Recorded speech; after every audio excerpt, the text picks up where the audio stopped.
अरे दोस्तों, सुनो एक कहानी जो रूह कंपा देगी। ये कहानी है एक अकेले बुढ़े रामू की, जो एक वीरान पहाड़ी के नीचे एक झोपड़ी में रहता था।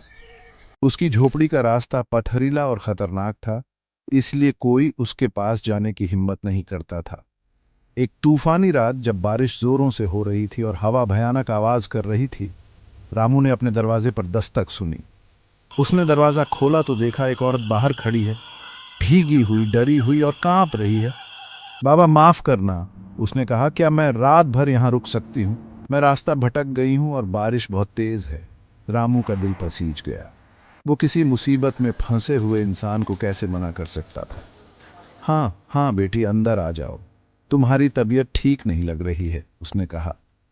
उसने उसे अंदर बुलाया, उसे एक पुराना शॉल दिया और चाय बनाने लगा। औरत चुपचाप अपनी चाय पीती रही। उसकी बड़ी बड़ी आंखें डर से भरी थीं और उसने रामू से एक शब्द भी नहीं कहा। रामू ने सोचा कि वो बस डर के मारे बात नहीं कर रही है, इसीलिए उसने उसे ज्यादा नहीं पूछा। उसने उसे अपना बिस्तर दे दिया और खुद जमीन पर सो गया।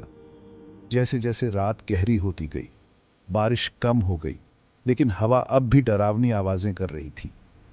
रामू को नींद नहीं आ रही थी। वो बेचैन और परेशान महसूस कर रहा था।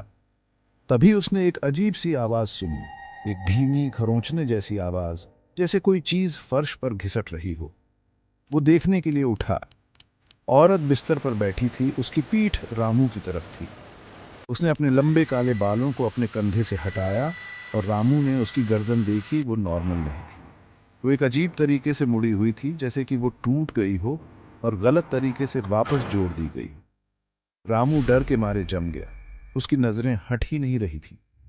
धीरे धीरे औरत ने अपना सिर घुमाया।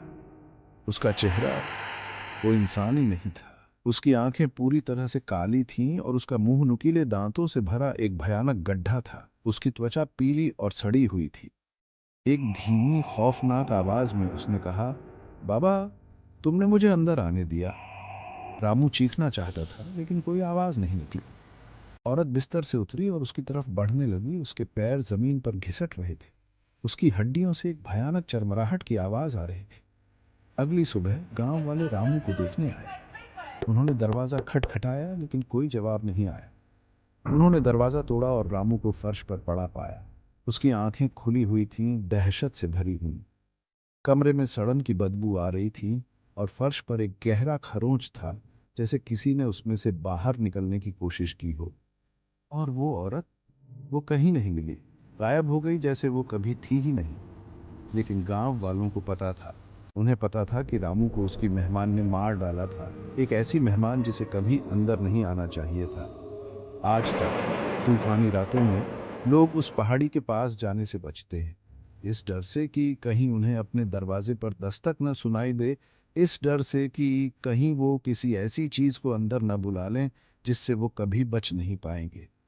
तो याद रखना दोस्तों, अगली बार जब तूफानी रात में तुम्हारे दरवाजे पर दस्तक हो, तो दरवाजा खोलने से पहले 2 बार सोचो। सुरक्षित रहो और लाइट्स ऑन रखो।